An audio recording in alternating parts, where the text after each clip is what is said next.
Okay, great. We're very excited to be sharing the stage today with the Federation of American Scientists. The event objectives today for this webinar on extreme heat resilience and state policies to support that are to feature a new resource that complements and expands ongoing NASEO research efforts and efforts across the state energy offices on mitigating the effects of extreme heat through policies and programs. NASEO ourselves have developed a few reports on this end. Most recently, last summer, releasing a report titled "Beating the Heat," and this report that you'll be hearing about today from our friends at FAS kind of alluded to that resource and used it as a building block for the research that went into their report as well. So we're really excited for folks to hear about that. To flag a few other upcoming NASEO events that might be of interest if you're also plugged into this topic. The NASEO, NARUC, and LBNL kind of joint partnership will be offering a webinar on grid resilience planning for extreme heat, training for public utility commissions and state energy offices. That will be held on October 22nd at 2 p.m. Eastern. And we'll be happy to drop a link in the chat if that's not already handy. Thank you so much, Grace.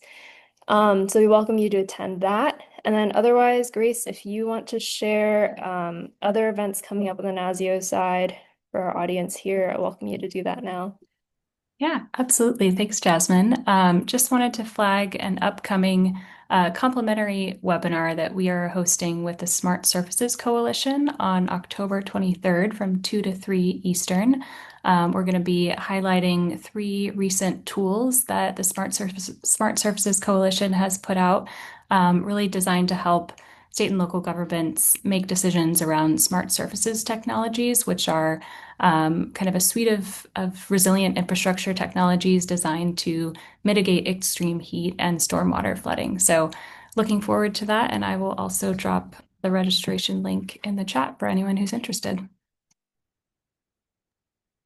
Great, thank you so much. I'll say NASEO Grace since we're shortly passing things over to FAS Grace. Before we do, just want to remind folks that we also have the chat feature enabled for you all to drop any questions that come up during the session. We'll hold all questions until the end, but welcome the gears to turn and for you all to contribute that way throughout the session too. So with that, I'll now pass things over to Federation of American Scientists for their presentations. Great. Thank you so much, Jasmine and Grace, and thank you all for inviting us into this space. We are just really excited to be with you all today and thankful for all of your work, and hope this can be a helpful resource that we'll unpack the next couple of minutes together. I'm just gonna share my screen. Great. So before we jump into this report, I just wanted to give a bit of orientation to our organization and our team, just to frame who we are. And I'll also talk a bit more at the end about what we do on extreme heat and how we have been a contributor to this space. My name is Grace Wickerson. I'm our Senior Manager for Climate and Health at the Federation of American Scientists, and I focus on the impacts of changing climates, warming trends, and other impacts on human health, and the ways that we need to bring health into decision-making around climate, energy, and environmental policy. And I do that with my colleagues, Autumn Verdon and Megan Husted, who you'll be hearing from later today in the presentation. So just a big orientation to FAS's theory of change. We work to build bridges between the science and technology community and policymakers, knowing that science and technology is rapidly evolving, evidence is always changing, and that community wants to work with the policy community, and there's not always a bridge and a place to do that, especially where they can take good ideas and make them readily actionable for various moments. So we also believe along those lines that even the best ideas, the best concepts, the best technologies need to be in constant experimentation, and we should be really thoughtful about how we meet various moments with these ideas and solutions and always be kind of being thoughtful and mindful about how to be ever evolving to this dynamic landscape. And we finally believe that policymakers and folks that are in decision-making roles across agencies are key partners in this work, and we cannot do them without that partnership.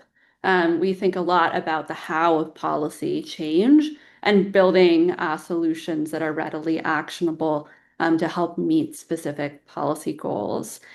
And that was really, I think, the thought behind this report and why we thought to think critically about the systems of cooling and how do we meet the cooling demand. And I'm excited to hand the floor over to the lead author, Autumn, to introduce the report concept and take us into the presentation meat. So Autumn, feel free to take it away.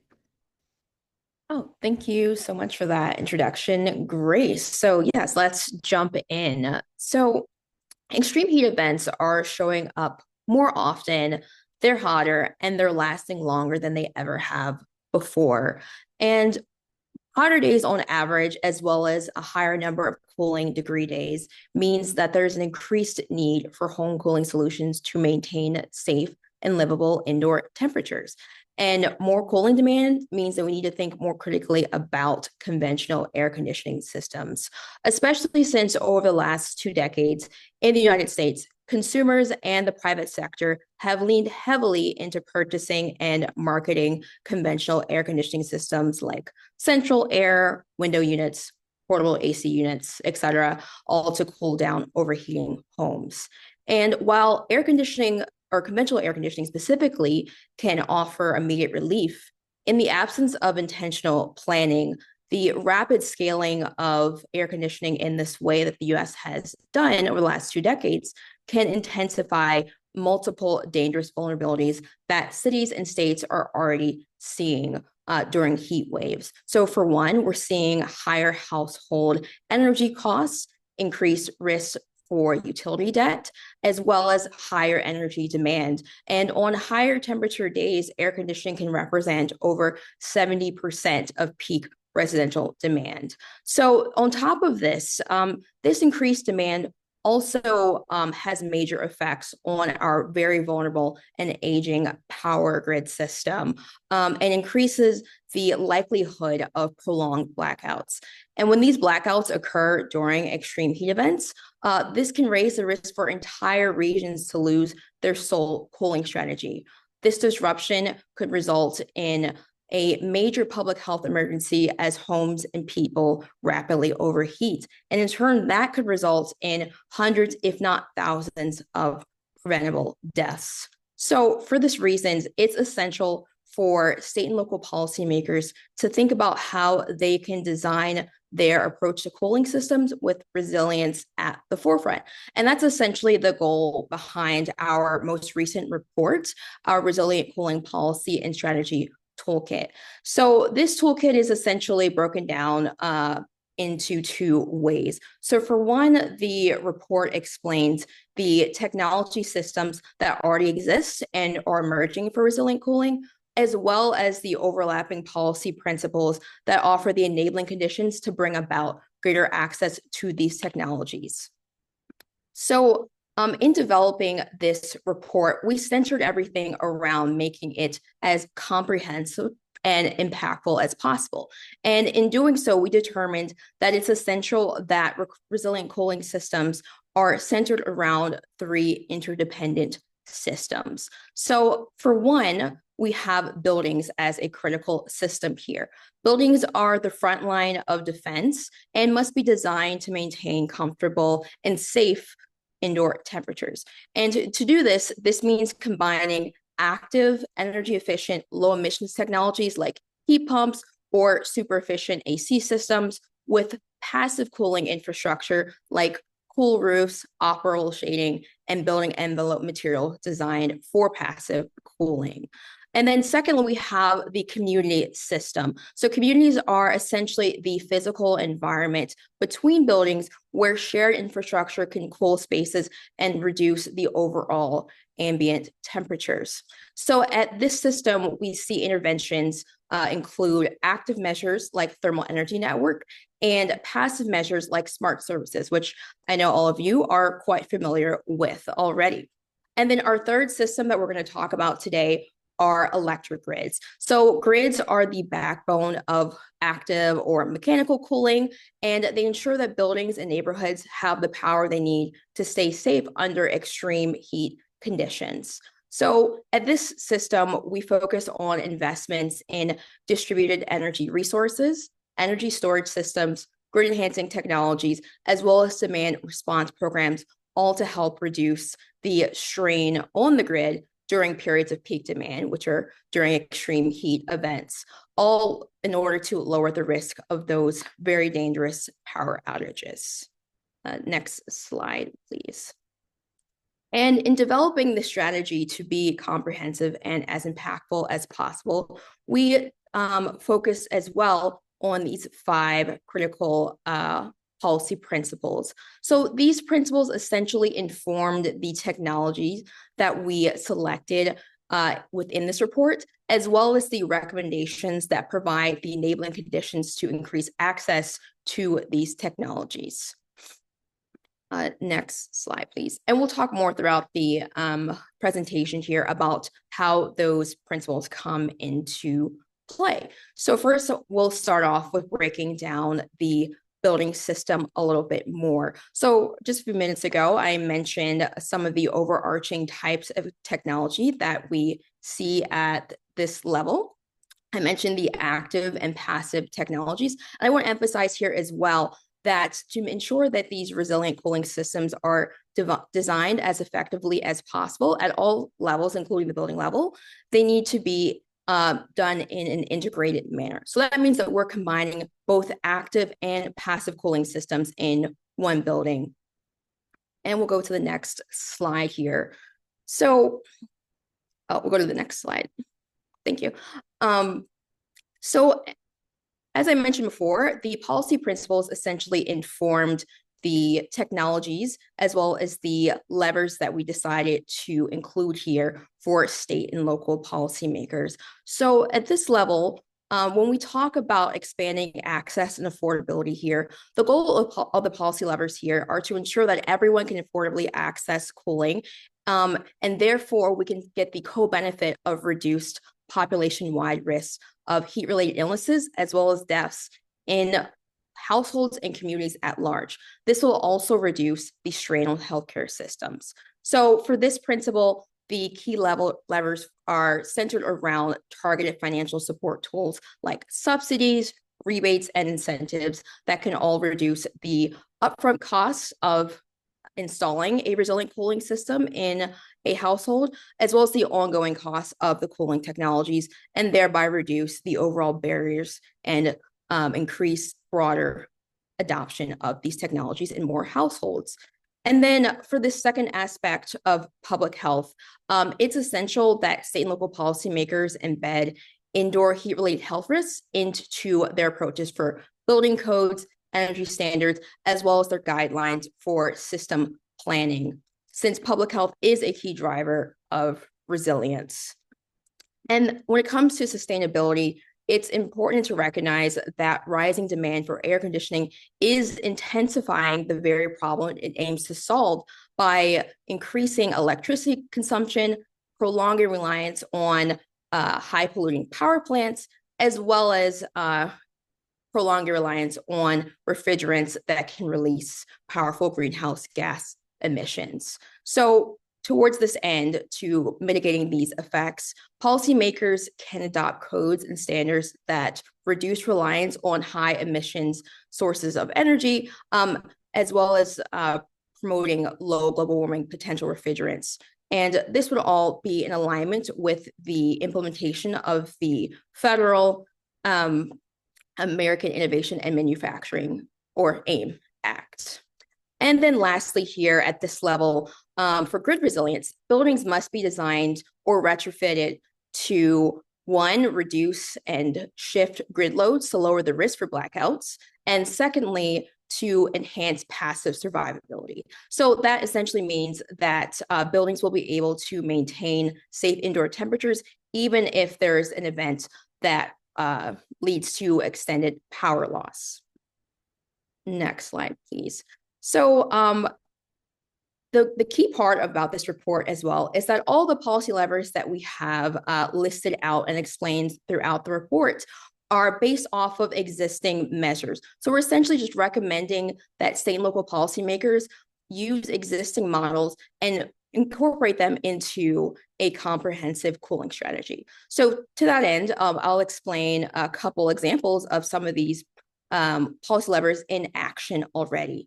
So for that first principle of access and affordability I mentioned, Philadelphia's Built to Last program is a key example of that in action. So for one, weatherization assistance programs are critical programs that leverage federal funding to provide grants to low-income households to offer solutions that will increase energy efficiency as well as potential access to resilient cooling.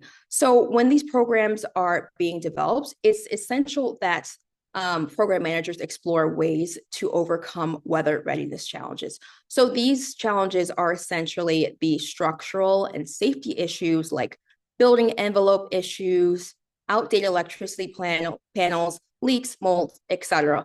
Basically all the things that make it difficult to weatherize older homes. And these older homes are usually those that tend to be most vulnerable to the effects of extreme heat and in need of retrofits to increase their capacity for resilience. So the Philadelphia Energy Authority developed the Built to Last program in order to address some of these challenges. So this program brings federal, state, and local, as well as utility funds on top of convening service providers, all to provide a one-stop shop solution for critical home repairs, health and safety improvements, as well as energy efficiency and clean energy improvements, particularly for the lower income households that tend to be the most vulnerable to extreme weather impacts.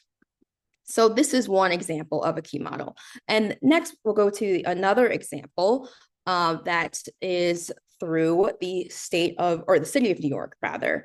So New York's State Energy and Research Development Authority had the Clean Heat for All Challenge, which was essentially a state prize challenge that focused around bulk purchasing. So bulk purchasing is one of the policy levers that we discuss in the report here. So that's essentially a financial incentive that lets building owners take advantage of volume discounts, and these could be used for resilient cooling technologies and strategies in buildings and thereby lower prices for individual households. So this approach was taken for this Clean Heat for All challenge, and not only did it foster the potential for lowered prices for individual households, it also led to innovation and specifically the development of the first ever window heat pump. So this goes to show how developing solutions that are through this model, we can not only lower costs for households, but we can also increase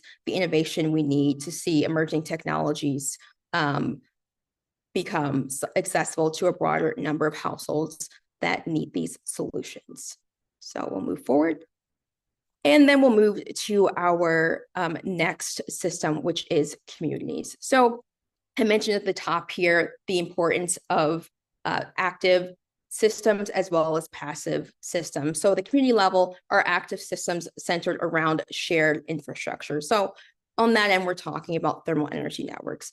On the passive side, we are focused here on smart services. And as I mentioned with buildings, it's essential that we have integrated solutions that combine both of these in one approach to ensure maximized benefits for communities. And we'll move to the next slide. And likewise, with the building level, the key focus here of the first policy principle is to ensure that we can lower those upfront costs of installing these communities. And at the community level, community infrastructure has the inherent effect of collectively lowering upfront costs across a multitude of buildings and households within one community, and therefore lowers the overall costs that communities face when it comes to cooling. And then for the aspect of health here, we also see, just like at the building level, that employing these solutions offers a multitude of public health benefits, especially since at the community level, smart services like green infrastructure offer a myriad of public health co-benefits due to the increased amount of greening in a given community. And for sustainability, since shared infrastructure can hold a broader number of spaces, it also has the benefit of reducing overall ambient temperatures, especially in urban areas where we see a lowering of the urban heat island effect. And additionally, communities systems level solutions also can reduce the reliance on a higher number of high global warming potential refrigerants, as well as fossil fuel powered cooling systems across a broader number of buildings and households through one collective action.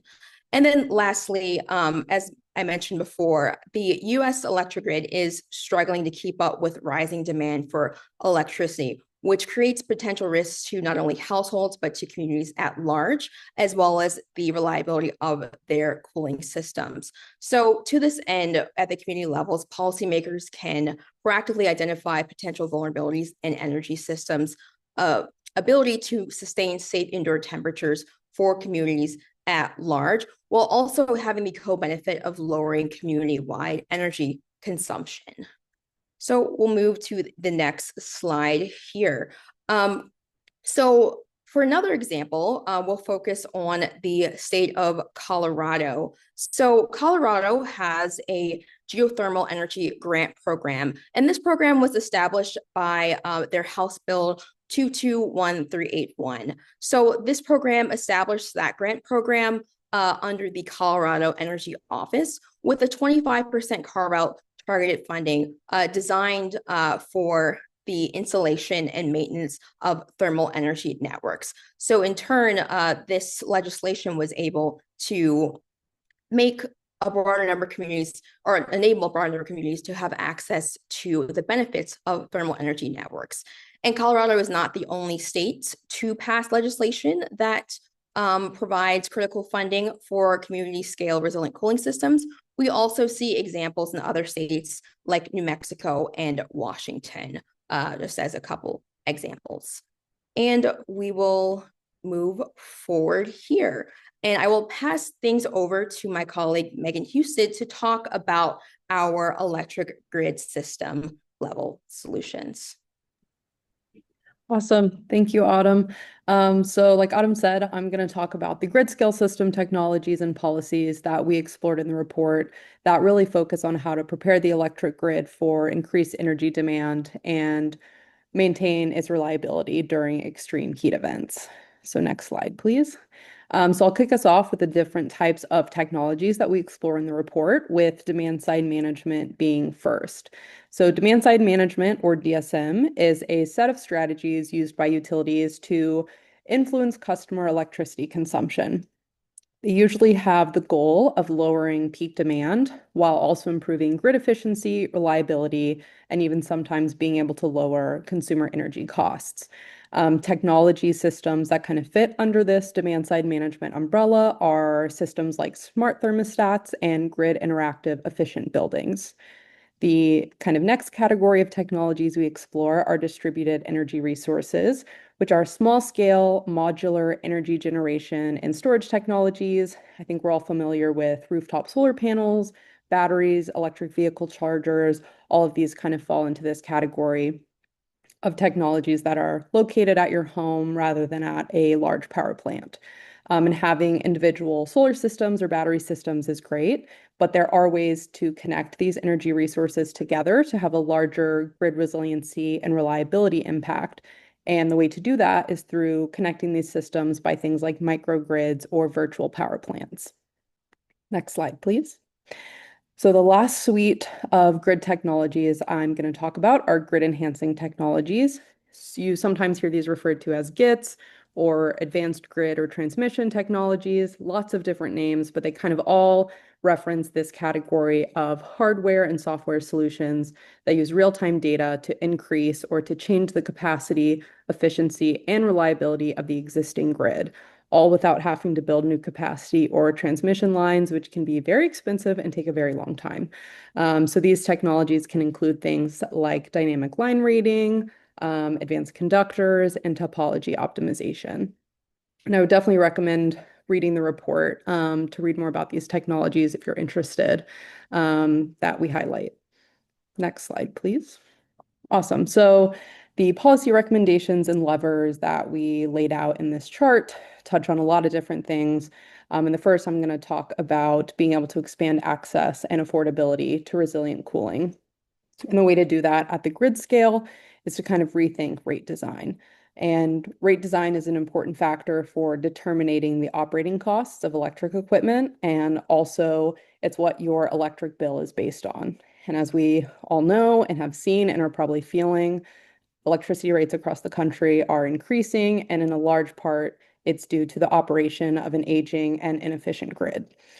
So there are many different types of rate design. You can have flat annual kilowatt hours. Some states have net metering. There's also time of use rates, but kind of the bottom line and most important part about rate design is being able to have a design that when you are upgrading the grid to better handle increasing temperatures and demand, it's critical to be able to balance how much of these costs are passed on to ratepayers and consumers versus what's going to be required to be assumed by the utility to ensure that affordability aspect. The next two policy principles get at being able to achieve a resilient grid system in the face of extreme heat.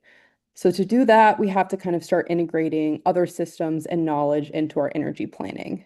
This can look like integrating public health considerations of our energy sources and starting to plan for the impacts of extreme heat on our electric grid in a way that can provide co-benefits to communities, grid operators, utilities, kind of all of the above. So one policy lever that we identified as a way to kind of achieve this goal is through integrated resource plans, which are IRPs, and renewable portfolio standards. And I'm sure, as most of you know, many states require utilities to submit IRPs to their public utility commissioners in order to ensure that the utilities have a plan for affordably meeting future energy demand. But we think that the purpose of IRPs can be expanded and instead used as a tool to incorporate health considerations into broader grid planning by utilities, such as incentivizing utilities to use technologies and energy resources that reduce overall air pollution, or can even encourage utilities to plan for increased demand for cooling that will probably require energy infrastructure build out and having utilities better understand how extreme heat impacts their grid infrastructure as these warming trends continue. And then lastly, to talk about how grid resilient solutions and enabling conditions can come in many different policy forms. A few that we chose to focus on in the report are state regulatory frameworks, energy efficiency resource standards, pilot programs. There's a wide swath of enabling conditions, but they all kind of are examples of the impact you can have when you align energy and grid policy and resilient cooling goals together. Next slide, please. So a couple examples of some of these innovations and technologies in action are first found here in the state of Michigan. So in 2020, the governor of Michigan passed an executive order requiring utilities to account for health impacts when completing their IRPs. And to meet this requirement, utilities were encouraged to deploy clean sources of energy such as geothermal and solar and reduce their energy use through passive cooling strategies like cool roofs, green roofs, solar shading, and some of the other strategies we've talked about on this webinar. Next slide, please. And then another example is in the state of North Carolina, where they passed a bill this year in 2025 to prioritize the use of advanced conductors and grid enhancing technologies for grid resilience. And at the same time, they're also investing in microgrids for disaster resilience, which will be super impactful during extreme heat events. And that is all for me, so I will pass it back to Grace. Awesome. Thank you both for covering that and again for all of your work on that report.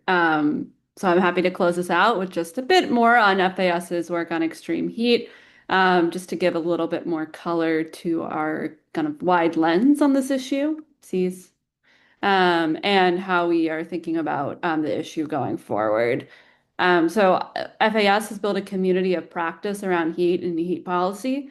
And I'll kind of talk through a bit of our process of kind of building out our base on the heat issue. We saw in 2023 a demand for heat-related policies, a growing attention in the media, interest from policymakers, but not yet the set of evidence-based ideas that could potentially bring us closer to a heat-prepared nation. So we started to meet people, started to talk, started to make connections and build kind of a collaborative network of ideas. So we started with our stakeholder interviews, getting to know the people that were practicing heat and have been practicing heat for decades.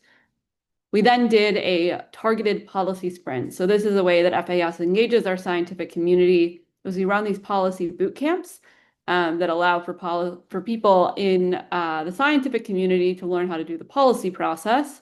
And so we engaged a great team there, including Bill Updike of the Smart Surfaces Coalition, to generate hundreds of recommendations to think about how we address the heat problem and the role of the federal government. We then had a series of convenings with government agencies and with the external community to evaluate and test out these policy recommendations. And that eventually led to a coalitional document that is now ever living on the FAS website, our 2025 heat policy agenda, which helped to kind of take all these ideas and write them into a framework for comprehensive action around the heat issue and think about both executive and legislative actions for moving the needle on our preparedness. And I think in this report and in more recent reports where we've expanded our lens to other governments that are thinking about the heat issue, is that we need government capacity and skill sets to address heat. And we need them in 5 areas. We need leadership, and leadership can be multi-leaders all across governments that are thinking about heat and have authorities to are able to address the issue. We need to know what it's doing to our various systems, to our people, to our infrastructure, to our economy, and improve the way we assess those impacts. We need to plan for it, knowing it is both acute issue and chronic issue. And when there are crises, we need to have plans in place that allow us to respond effectively. And finally, as you heard throughout this report, and our focus on the technology part of resilient cooling is that we need to think about what are we investing in that is preparing us for these warming trends and future warm conditions. And so we've been creating a ton of resources and materials and tools to support governments in how they address extreme heat. And I'll run through a couple of those right now, and they're available on the FAS website and likely in follow-up if folks are interested in learning more. So we've done some work over the last year to think about how we assess the costs of extreme heat. This is just one of our fact sheets. There's 5 others that cover different intersectional areas of heat and what it's doing to systems that we rely on. We also regularly convene heat officers and resilience officers at the state and local level to have meaningful conversations about the state of heat planning, heat action, and how we can kind of build shared services to steward this emerging issue in the governance around disasters. We design tailored policy interventions, as I mentioned earlier. This is one that is relevant and is federally targeted, but clearly lots of relevance at other levels of the public health needs and planning needs to actually address widespread grid failure and the risks inherent to a grid failure event concurring with a heat event. 2 more resources I'll flag. We've been mapping the landscape of the policy progress on extreme heat. And this one resource I'm showing here is heatplans.org, which was a collaboration with Cornell to showcase all of the plans around the country that include heat, whether they're a resilience plan, a mitigation plan, or an actual discrete heat plan. We're trying to find out where people are working and where people are moving on this issue to help also build shared services and shared collaboration. And finally, we know that heat is not its own issue, and disaster seasons are multifunctional with many different hazards all at once. And so we did a piece this summer about how wildfires and heat together are their own combo of risk to aging grid infrastructure. And so we're excited to continue to explore individual hazards as well as compounding risks as we think about how we move forward on resilience. And this is, I say, FAS's, this is our team's policy areas of focus for 2026 on heat. We're continuing to move forward our work on safe homes. We think that's critical. We think guaranteeing and ensuring access to affordable cool spaces is essential. And we need to think about the other areas of work that we need to be doing to actually kind of ensure wherever someone goes in a community, they are access to the cooling and protection they need from the heat issue and how it impacts their health. So we're also looking at policies in the workplace and workplace infrastructure. And we're also looking at kind of ensuring preparedness plans, response plans, partnerships between various response sectors, and some of the longer term infrastructure thinking towards more and more future heat conditions. And so what we kind of started to, in our closing is really just we want partnership. We want your partnership. We want all of your knowledge and ideas because we can't do this work alone. I think heat touches so many different places and sectors that we've learned about. And I think it's so important that we work together in collaboration to be as effective as possible in addressing this new and emerging hazard. So please connect with us. We are so excited to be in communication and in conversation with you all. My email is here on the slide, and that's the way that all of our emails work, our first initial, last name. So please feel free to reach out. We would be happy to connect and happy to share more about how we're thinking about the heat issue. And I will pause there and excited to turn over to questions. Great. Thank you so much, Grace, Megan, and Autumn, for your wonderful presentations. It was so clear that a lot of thought and work and planning went into this resource, and it seems to continue in great forms. So really appreciate all of your leadership in this space. I haven't seen any questions come in through the chat yet, so welcome folks to continue using that feature or to come off mute to ask any questions that may have come up during the presentation. But I'll kind of tee things off with a few thoughts I would have kind of from the State Energy Office angle.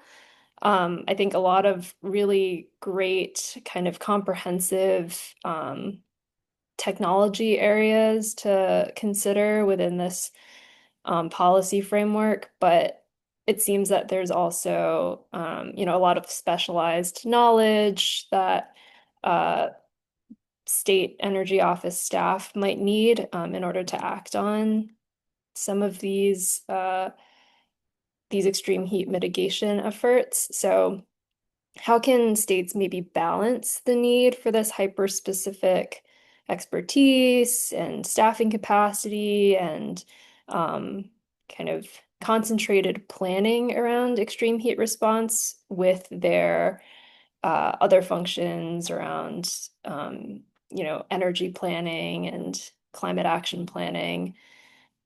Is there any thought on that and how it could integrate?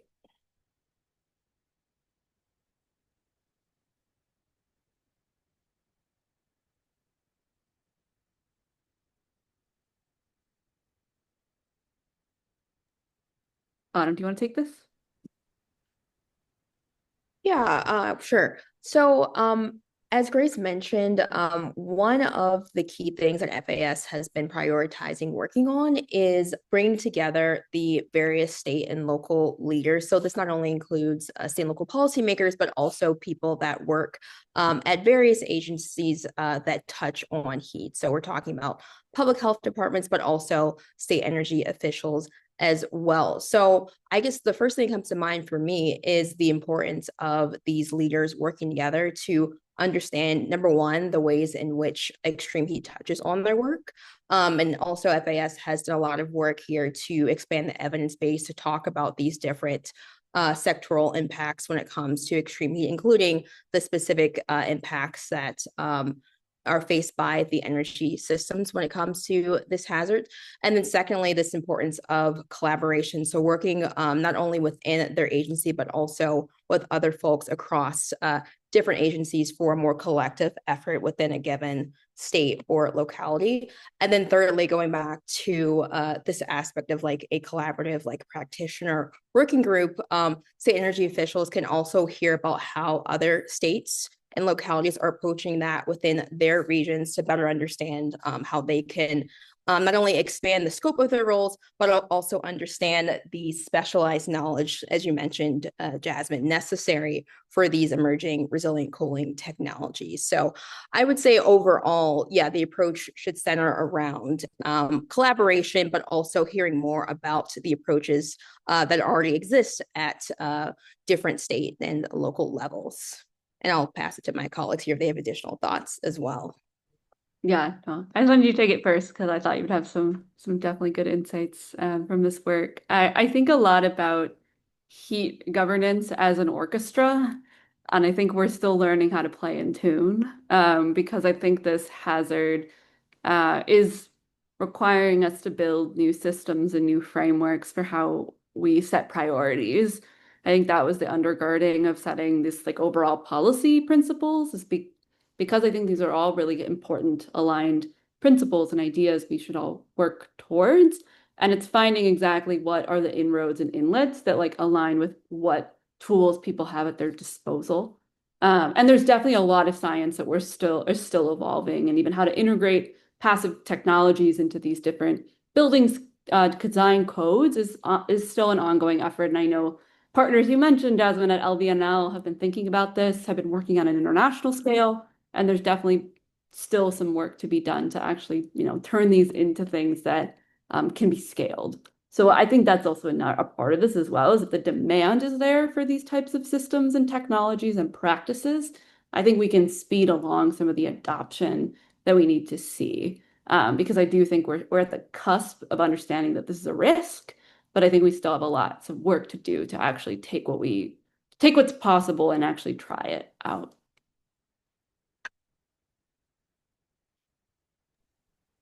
Great. Thank you so much. Anything to add, Megan? No, I would just say that since this is such kind of, I think, a quickly evolving field and the science, like Grace mentioned, and the technology is also still evolving, that like leaning on states that might have had more time to kind of explore the extreme heat sector and like using them as an example for some ideas of where to potentially go from here is also a great way to kind of like knowledge share and expand capacity within states that haven't had the chance to be able to look into these things as deeply. Yeah, I think NASEO would probably echo a lot of these sentiments. I think in our research and engagement with states, it's also emerged that, cooling is so interrelated with heating. Sometimes there are those dual solutions in managing like either extreme that come into play. And it's also a matter of, cost effectiveness of these systems where occasionally what pencils out to be the least expensive is in fact solutions that offer both heating and cooling.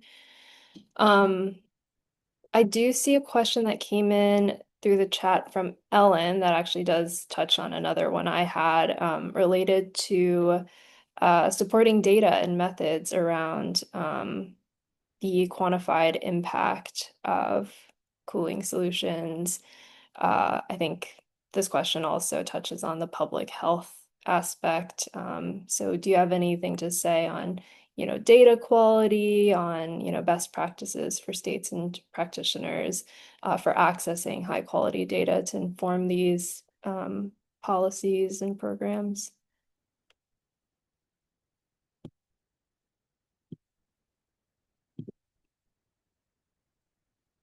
I can take a first crack at this. I would say one of the best systems in the country for doing this is in Arizona.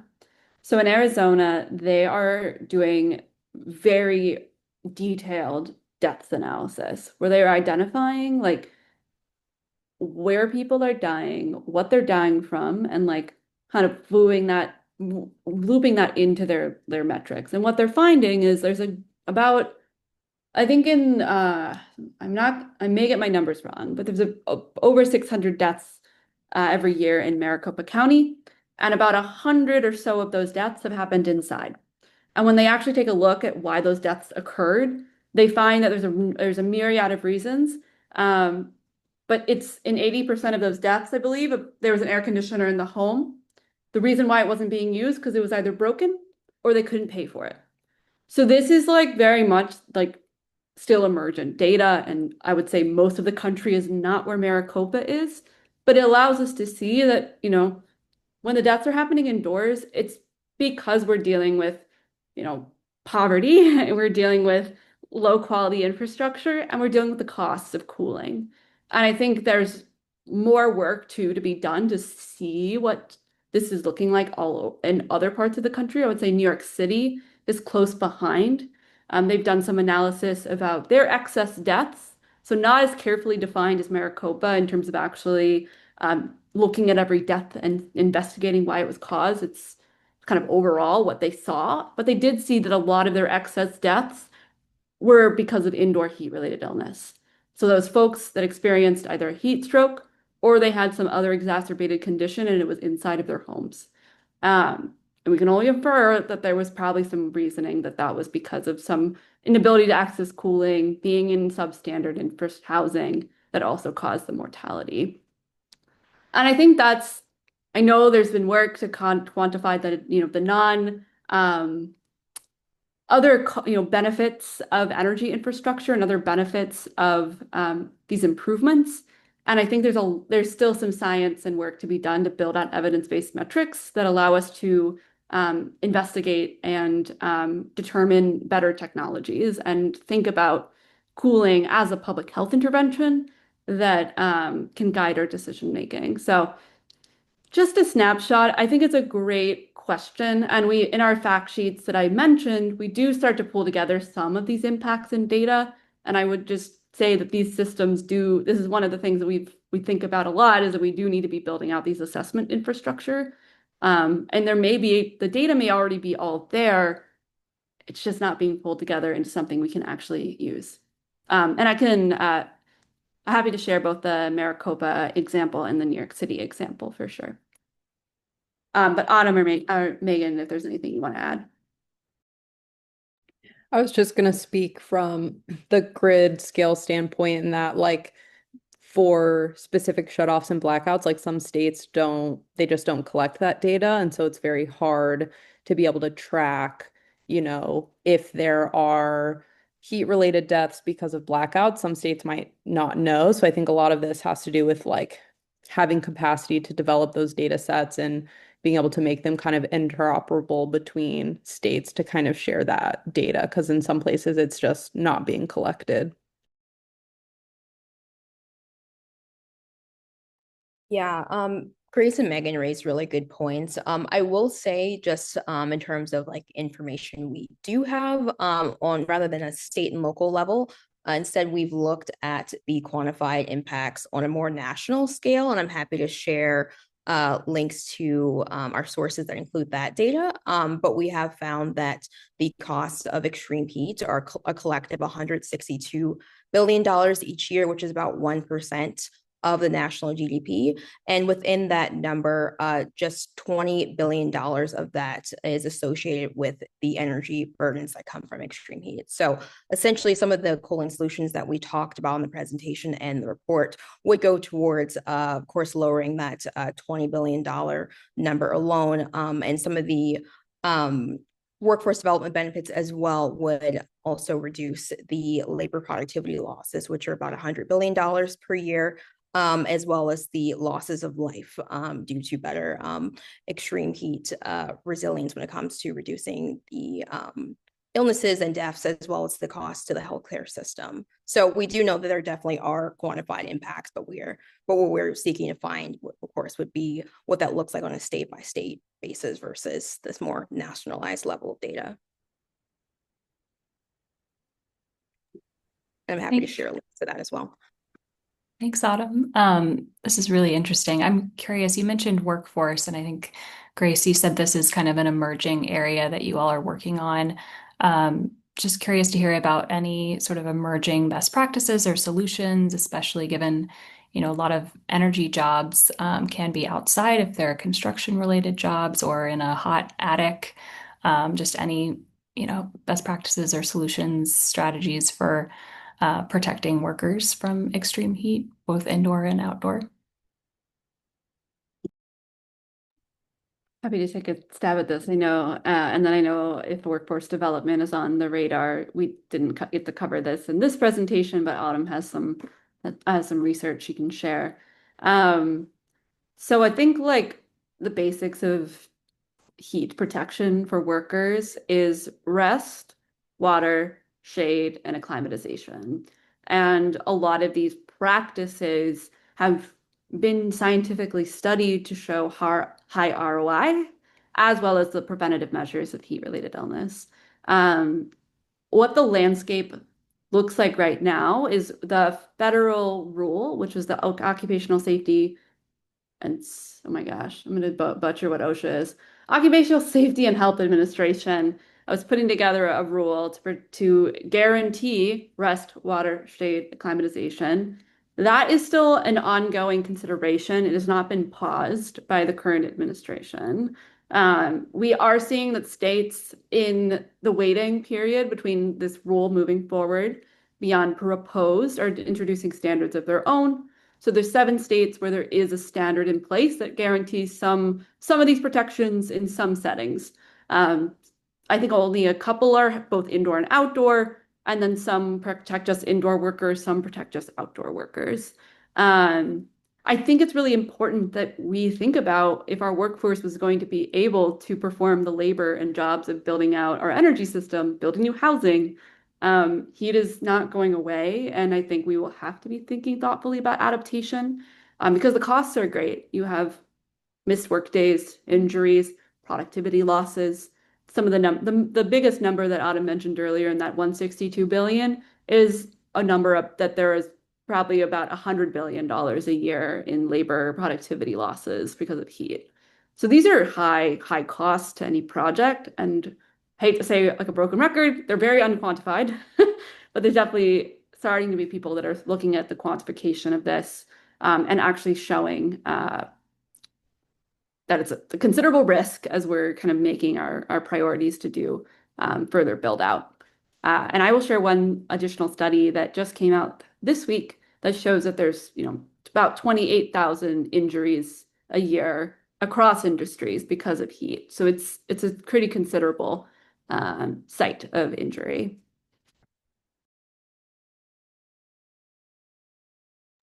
And I'll add as well, we have a fact sheet that we published a few months ago about the overall landscape of extreme heat impacts when it comes to the labor sector. So I'm including that in the chat as well.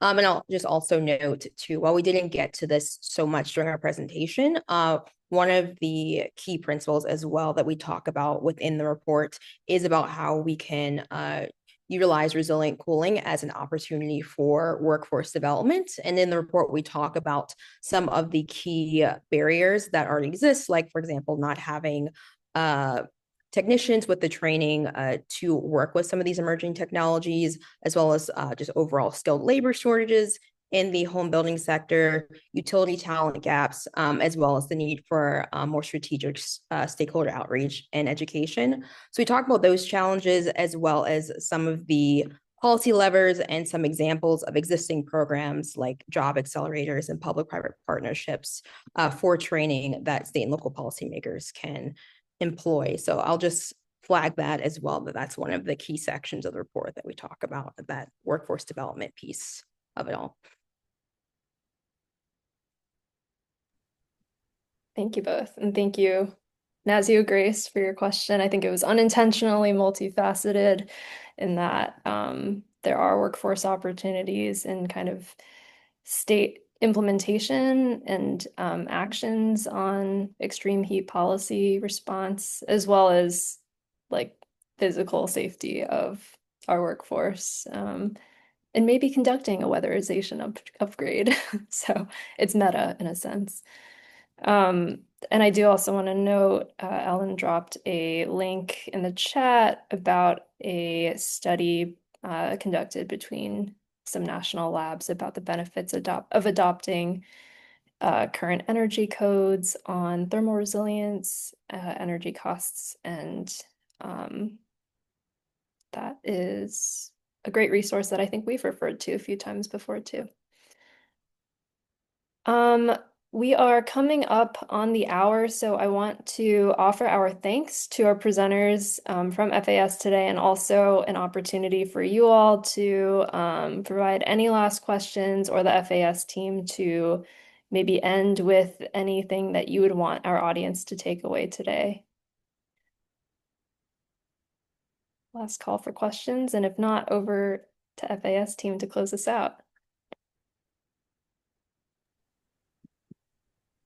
We presented so well. No, it's okay. You can always, if there's not questions here, always happy to chat. And a triage, I think there's such a, I imagine, just a depth of heat-related knowledge here in this room. And then there's a broad swath of people who really care about this issue. And I think we're just excited to be a connector and a convener, as Autumn mentioned, to help show that we can do this governance and think critically about moving the needle on addressing this hazard. So really would just be happy to chat further with anybody on this call about this particular report or anything else that's coming up as you think about extreme heat as a risk, and if we can be additionally helpful in that work. So please feel free to be in touch.